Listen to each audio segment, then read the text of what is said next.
प्यारे बच्चों, good morning. जब जगो तभी सवेरा। कैसे हैं आप लोग? उम्मीद करता हूँ खूब मेहनत से पढ़ाई करते होंगे। हम लोगों ने इसके पहले chapter 3 pairs of linear equation in 2 variables यानी दो चरों वाले रैखिक समीकरण युग्म के इम्पॉर्टेंट एंड रिपीटिंग क्वेश्चंस का शॉर्ट आंसर टाइप क्वेश्चंस को किया। अब हम लोग इसी चैप्टर 3 के long answer type important question करने जा रहे हैं, जो कि इम्पॉर्टेंट है इनके ट्रेंड को समझना।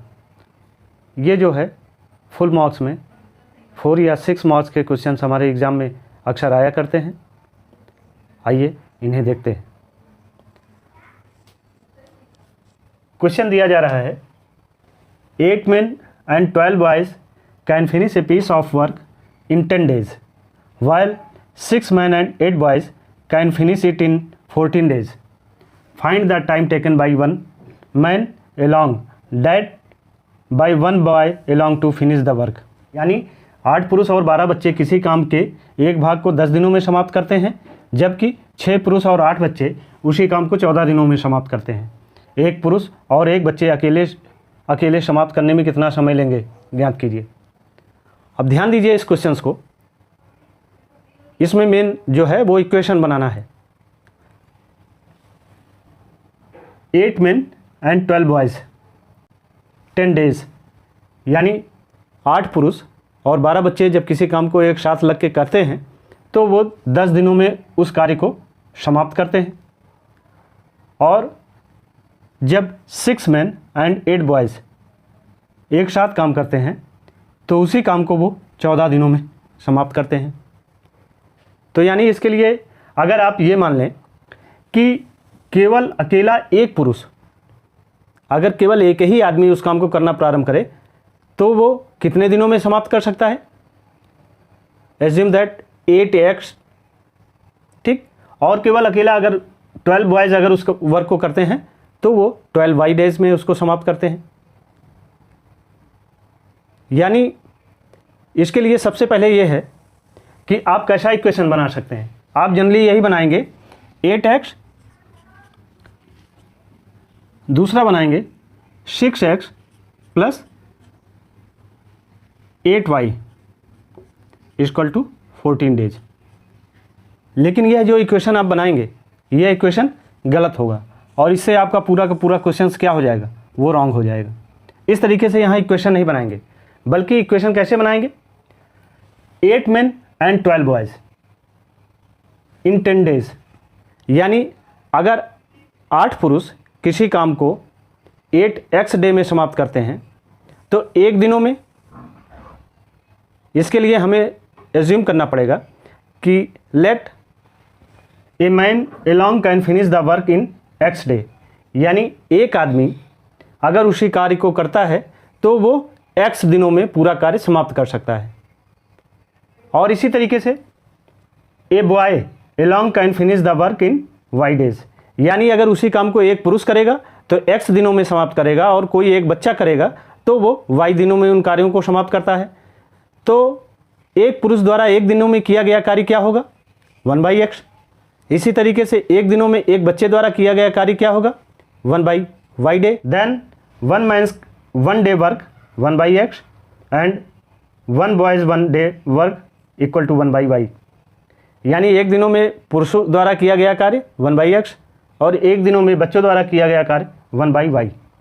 अकॉर्डिंग क्वेश्चन, अगर एक दिनों में एक पुरुष 1/x कर रहा है तो 8 दिनों में 8/x, 12 बच्चे यानी 12 बच्चे plus 12/y is equal to 1/10।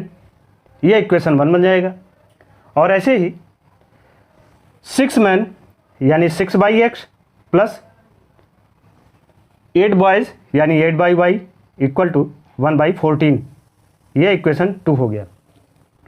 तो यानी कहने का मतलब यह जो इक्वेशन बना है वो equation pairs of linear equation नहीं है, यानी वो लीनियर इक्वेशन नहीं है।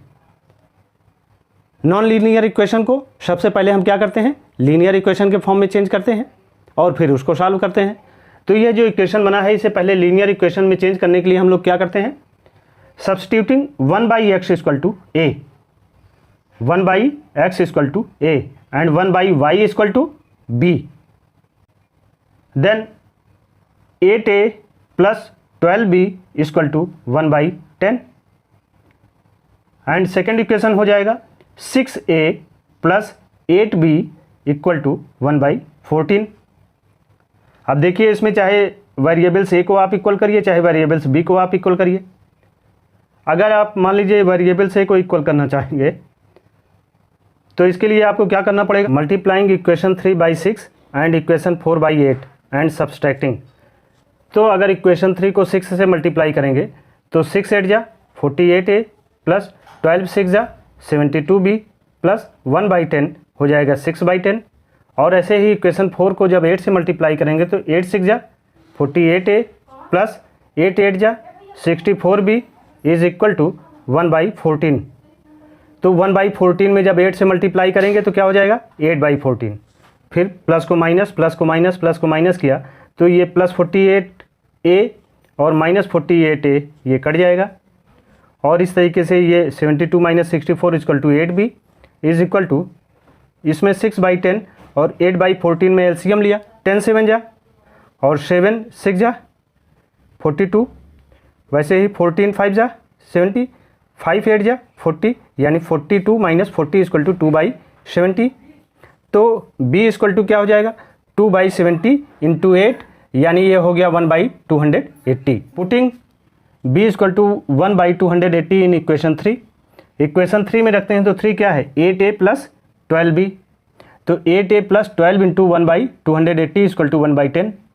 देन 8a प्लस ये क्या हो जाएगा 4 3 जा 12 और 4 7 जा 28, तो ये हो गया 3 बाई 70 यानी हो गया 8a equal to 1 by 10 minus 3 by 70 equal to 70 LCM लेंगे और फिर 7 बाई 3 यानी 4 बाई 70। तो a इक्वल टू क्या हो जाएगा 4 बाई 70, 70 में 8 ये मल्टीप्लाई हो जाएगा। फिर 4 1 जा 4 और 4 2 जा 8, तो 7 2 जा 140। तो a की वैल्यू क्या आ गई 1 बाई 140 और b की वैल्यू 1 अपॉन 280। तो चूँकि हम जानते हैं कि 1 upon x equal to a और 1 अपॉन एक्स यानी a की वैल्यू जो आई है वो क्या है 1 अपॉन एक्स यानी 1 upon x equal to 1 by 40 and 1 by y यानी b। तो b की वैल्यू क्या आई है 1 अपॉन 280, तो यानी 1 by y equal to 1 upon 280। तो x equal to 140 and y equal to 280। यानी केवल एक ही पुरुष अगर काम करेगा तो उस काम को कितने दिनों में समाप्त करेगा x डे यानी 140 डेज। और केवल एक ही बच्चा अगर उस काम को करता है तो वो कितने दिनों में समाप्त करेगा 280 दिनों में। ठीक ना, यही पूछ रहा है एक पुरुष और एक बच्चे अकेले अकेले एक काम को समाप्त करने में कितना समय लेंगे। ठीक, इसे इस तरीके से लगा सकते हैं। अब आइए देखते हैं नेक्स्ट क्वेश्चन। क्वेश्चन 2 में दिया जा रहा है solve for x and y, यानी x और y की हमें वैल्यू मेजर करनी है। इक्वेशन दे रहे हैं 2 by root x plus 3 by root y equal to 2 and 4 by root x minus 9 by root y equal to -1। Simple question है। अब ध्यान दीजिए कि ये भी जो इक्वेशन दिया जा रहा है ये इक्वेशन लीनियर फॉर्म में नहीं है, तो इन्हें पहले हमें लीनियर फॉर्म में चेंज करना पड़ेगा और फिर चालू कर लेना है। The given question are 2 by root x plus 3 by root y equal to 2, ये इक्वेशन 1 है, and 4 by root x minus 9 by root y equal to -1, ये इक्वेशन 2 है। अब इसमें क्या करेंगे हम लोग 1 बाई रूट एक्स को माना a and 1 by root y को माना b, फिर इस वैल्यू को हम लोग यहाँ पुट कर देते हैं। तो ये क्या हो जाएगा 2a plus 3b equal to 2, ये इक्वेशन 3 हुआ। और ऐसे ही 4a minus 9b equal to -1, ये इक्वेशन 4 हो गया। अब इसमें इसके जो वेरिएबल्स a और b हैं इनको इक्वल करना पड़ेगा। मान लीजिए अगर हम b को इक्वल करना चाहें तो क्या होगा 3 3 जा 9, यानी इक्वेशन 3 को 3 से मल्टीप्लाई कराना पड़ेगा। और इक्वेशन 3 को अगर हम 3 से मल्टीप्लाई कराएंगे तो यानी 2 3 जा 6a प्लस 3 3 जा 9b इक्वल टू 2 3 जा 6, ये इक्वेशन 5 हुआ। इक्वेशन 5 और 4 को ऐड करते हैं तो ध्यान दीजिए 6a plus 9b equal to 6 and 4a minus 9b equal to -1। तो ये प्लस माइनस इक्वल है तो 9b कट जाएगा। फिर 6a plus 4a equal to 10a and 6 minus 1 equal to 5। तो a इक्वल टू 5/10 यानी a की वैल्यू क्या आ गई 1/2। a की इस वैल्यू को हम लोग इक्वेशन 3 में पुट करते हैं। Putting a equal to 1/2 in equation 3 क्या दिया जा रहा है 2a प्लस 3b। 2a के स्थान पर 1/2 प्लस 3b इक्वल टू 2। तो 3b इक्वल टू ये 2 1 जा 2 यानी 1 1 जा 1। तो 3b equal to 2 minus 1 equal to 1। तो b इक्वल टू 1/3। तो a की वैल्यू क्या हो गई 1/2 और b की वैल्यू 1/3। हम लोगों ने इसके पहले माना था 1/√x equal to a and 1/√y equal to b। तो a की वैल्यू क्या आई हाफ यानी 1/√x equal to 1/2 and 1/√y equal to 1/3। तो 1/x यानी रूट हटाएंगे तो ये वैल्यू स्क्वायर हो जाएगी। तो 1/√x हटाएंगे तो 1/x इक्वल टू 1/4 2 2 जा 4 और 1/y इक्वल टू 3 3 जा 9 1/9। तो यानी x की वैल्यू क्या हो गई 4 और y की वैल्यू 9।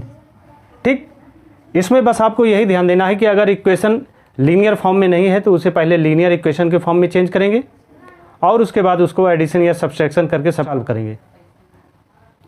अब आइए देखते हैं नेक्स्ट क्वेश्चन।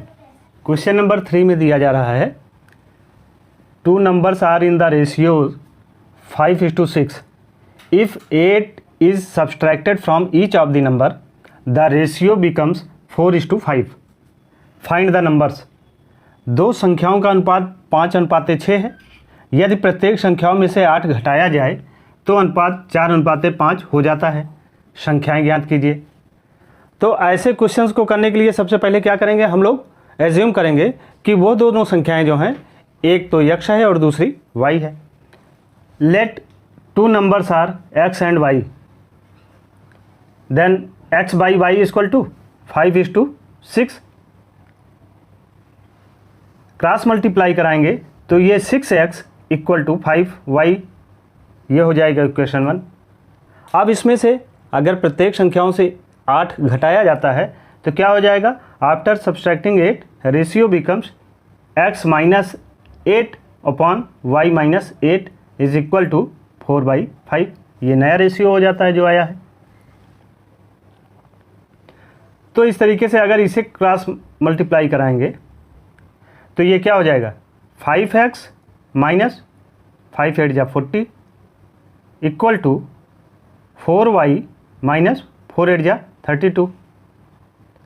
तो ये हुआ 5x और 4y को इक्वल साइड चेंज किया तो ये minus 4y is equal to 40 को इधर लिया तो प्लस हो गया माइनस 32, यानी 5x minus 4y equal to 8। ये इक्वेशन 2 हो गया। अब इसके बाद नाउ फ्रॉम इक्वेशन 1 यानी इक्वेशन 1 से आप देखिए 6x इक्वल टू 5y को ऐसा भी लिख सकते हैं 5y equal to 6x then y equal to 6x upon 5। ये इक्वेशन 3 हो गया, यानी ये y की वैल्यू आ गई। तो y की इस वैल्यू को हम लोग इक्वेशन 2 में पुट करते हैं। Putting y equal to 6x upon 5 in equation 2। Equation 2 क्या है 5x माइनस 4y। तो 4 into y 6x upon 5 is equal to 8। तो ये क्या हो गया 5 5 जा 25x माइनस 4 6 जा 24x equal to 5 into 8 equal to 40। Then x equal to 40। तो x की वैल्यू क्या आ गई 40। Putting x equal to 40 in equation 3। Equation 3 यानी y equal to 6x upon 5 में x के स्थान पे 40 रख देंगे तो ये हो गया 6 इंटू 40 अपॉन 5। अब देखिए 5 8 जा 40 और 8 6 जा 48। देन y इक्वल टू क्या आ गया 48। तो x की वैल्यू 40 और y की वैल्यू 48, यानी वह दोनों संख्याएं जो हैं एक संख्या तो 40 है और दूसरा 48 है जिनका रेशियो 5:6 था और जिनमें से 8 अगर दोनों में से माइनस करते हैं तो उनका रेशियो 5:5 हो जाता है, ठीक ना। तो इस तरीके से इसे निकाल सकते हैं। इसी ट्रेंड पे और भी क्वेश्चन लगा सकते हैं। अब आइए देखते हैं इसके बाद नेक्स्ट क्वेश्चन। क्वेश्चन 4th में देखते हैं। इसमें दिया जा रहा है ए boat covers 32 kilometre up stream and 36 kilometre down stream in 7 hours. Also it covers 40 kilometer upstream and 60 kilometer downstream in the same time. Find the speed of the boat in still water and that of the stream. तो ये questions जो है वो up stream और down stream से है, important है। इस क्वेश्चंस में ये दिया जा रहा है कि एक नाव जो है वो धारा के विपरीत 32 किलोमीटर और धारा के अनुकूल 36 किलोमीटर 7 घंटे में चलता है। अगर यह 40 किलोमीटर अप स्ट्रीम और 60 किलोमीटर डाउन स्ट्रीम समान समय में, एक निश्चित समय में ही चलता है, तो हमें निकालना है शांत जल में नाव की चाल और धारा की चाल। तो इसके लिए सबसे पहले क्या करेंगे, हम यह एज्यूम करेंगे कि नाव की चाल, स्पीड ऑफ बोट क्या है, वो x किलोमीटर पर आवर है और स्पीड ऑफ स्ट्रीम यानी धारा की चाल जो है वो y किलोमीटर पर आवर है।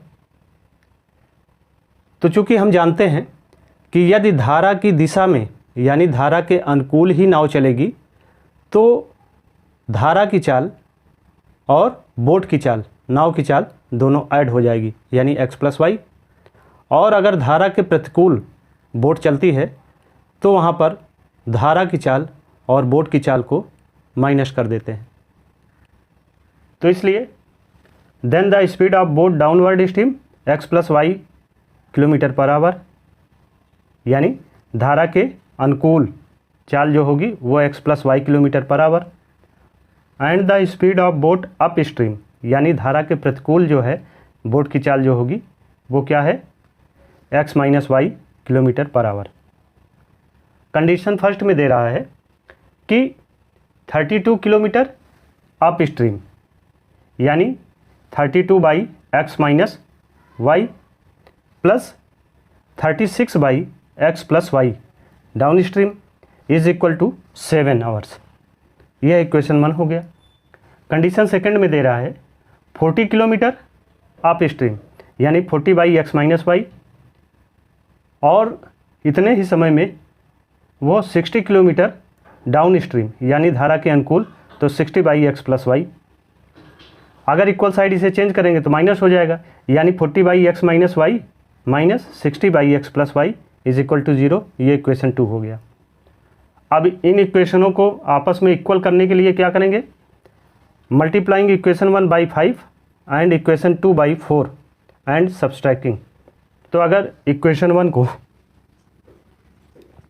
5 से मल्टीप्लाई कराएं और इक्वेशन 2 को 4 से मल्टीप्लाई कराएं तो 32 5 जा 160/x - y plus 36 × 5 = 180/x + y is equal to 7 5 जा 35।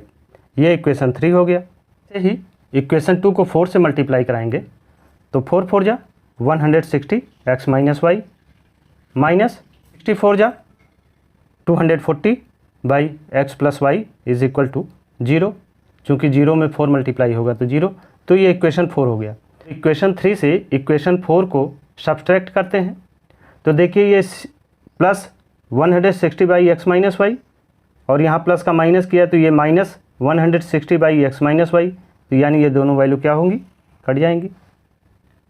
और फिर ये दोनों प्लस में है तो 240 + 180 = 420/x + y is equal to 35। Then x + y equal to 420/35, 35 12 जा 420, then x + y equal to 12। ये इक्वेशन 5th हो गया। अब x + y इक्वल टू 12 यह वैल्यू जो है हम लोग इक्वेशन 2 में रखते हैं। Putting x + y equal to 12 in equation 2। 2 क्या है, 40/x - y minus 60/x + y equal to 0। तो x प्लस वाई के स्थान पर हम क्या रखेंगे 12। तो ये हो गया 40/x minus y minus 60/12 is equal to 0। तो 12 5 जा 60, यानी हो गया 40 minus 5/x minus y equal to 0। अगर हम 5 को इक्वल साइड चेंज करेंगे तो ये हो गया 40/x minus y equal to 5। यहाँ माइनस में था, यहाँ आया प्लस में हो गया। Then x minus y equal to 40/5 और 5 8 जा 40। Then x minus y equal to 8, ये इक्वेशन 6 हो गया। यानी x plus y equal to 12 और x minus y equal to 8।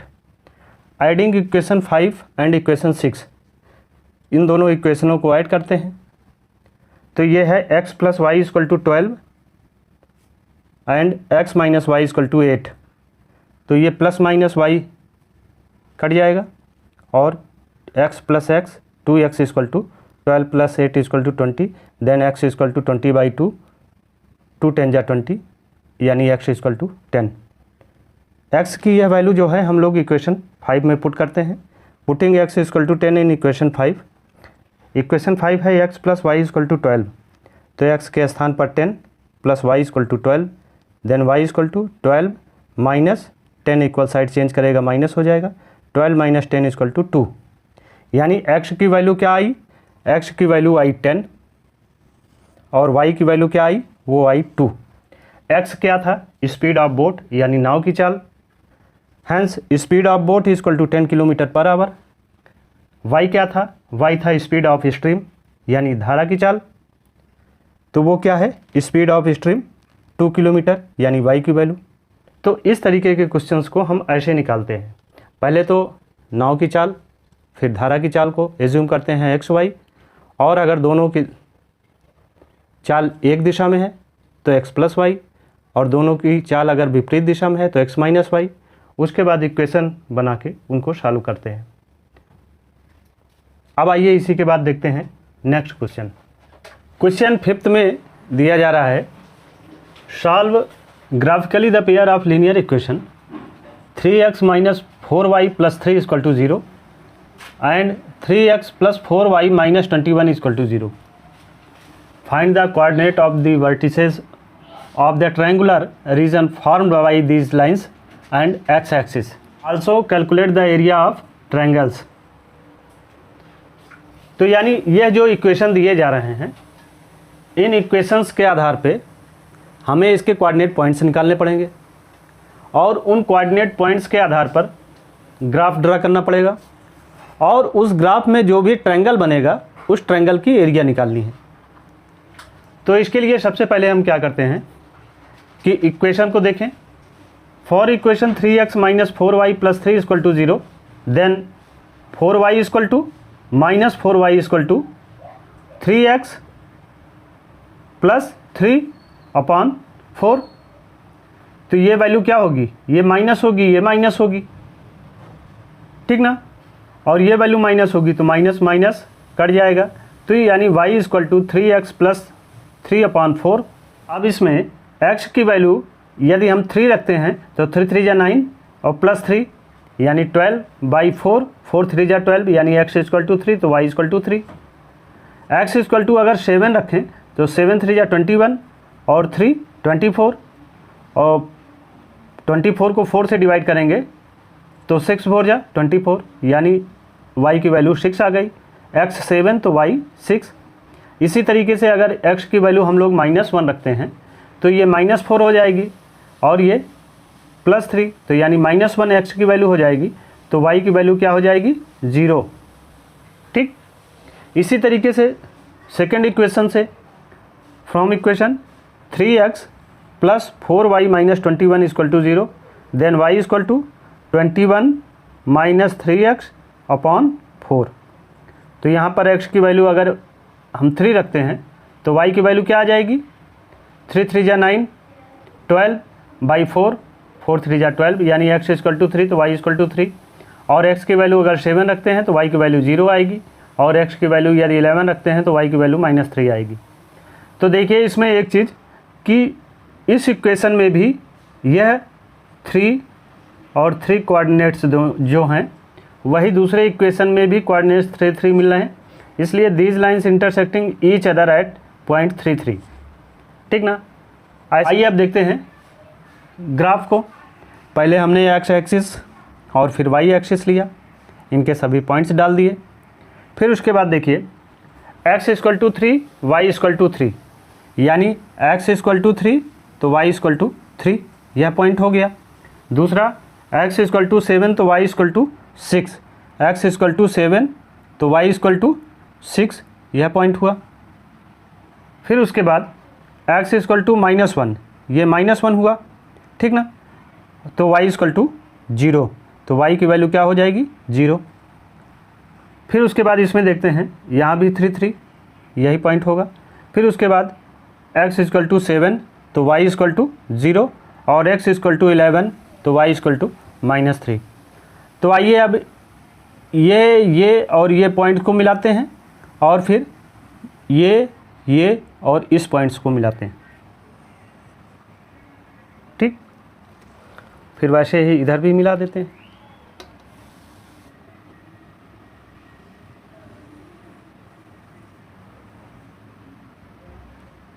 ठीक, इस तरीके से ये ग्राफ तैयार हो गया। The vertices of triangular region are, अब आप देखिए यह पॉइंट 3 3, यह पॉइंट -1 और 0 और यह पॉइंट 7 और 0। तो यह क्या है, यह एक ट्रायंगल है। ठीक ना। इस ट्रायंगल की एरिया क्या निकालेंगे, बेस इंटू परपेंडिकुलर। तो बेस इसका क्या होगा, एरिया ऑफ ट्रायंगुलर, यानी 1/2 इंटू बेस क्या है, ये तो 7 पॉइंट है यहाँ पे और ये 1 पॉइंट, तो ये हो गया 8, यानी 8 इंटू 3, ये इसकी परपेंडिकुलर लाइन की लेंथ हो गई। तो इस तरीके से 2 4 जा 8, 4 आया, 4 3 जा 12 स्क्वायर यूनिट। तो इस तरीके से ग्राफिकल रिप्रेजेंटेशन वाला जो भी क्वेश्चन आएगा हम लोग उसको ध्यान से लगा लेते हैं। इसमें मेन चीज़ यही ध्यान देते हैं कि इसके कोऑर्डिनेट पॉइंट्स को हमेशा बड़े ही केयरफुली निकालते हैं। अब आइए इसके बाद देख लेते हैं कि हम लोगों ने जो एक्सरसाइज 3.1 से 3.7 तक किया उनमें कौन कौन से क्वेश्चन इंपॉर्टेंट हैं। एक्सरसाइज 3.2 का क्वेश्चन नंबर 3 और 7, एक्सरसाइज 3.3 का क्वेश्चन नंबर 1 का 6 पार्ट एंड क्वेश्चन 2 का 4th और 5th पार्ट, तथा एक्सरसाइज 3.4 का क्वेश्चन नंबर 2 का सेकंड, एक्सरसाइज 3.5 का क्वेश्चन नंबर 2 का सेकंड एंड क्वेश्चन नंबर 4 का 3rd और 4th, एक्सरसाइज 3.6 के क्वेश्चन नंबर 1 के 3rd and 5th, question number 2 के 1st एंड 2nd और एक्सरसाइज 3.7 के क्वेश्चन नंबर 7। ये इम्पॉर्टेंट क्वेश्चन हैं, इनको रिवाइज करते रहना बहुत ज़रूरी है। और मैं पूरे दावे से कहता हूँ कि मैंने जो most important and repeating question, exercise और ये जो बताए हैं इनके बाहर क्वेश्चन इस चैप्टर से नहीं आने हैं। और यह इम्पॉर्टेंट है क्योंकि अलजेब्रा से 5 या 6 नंबर का इसी चैप्टर से क्वेश्चन आने हैं, तो आप इन्हें रिवाइज करें। इसी के साथ ही आपकी यह most important and repeating question की सीरीज़ भी कंप्लीट होती है और यह chapter 3 pairs of linear equation in 2 variables, 2 चरों वाले रैखिक समीकरण युग्म भी कंप्लीट होता है। आप इसे देखें, समझें, नोट्स कंप्लीट करें और इसी ट्रेंड पर क्वेश्चन लगाने का प्रयास करें। Thank you.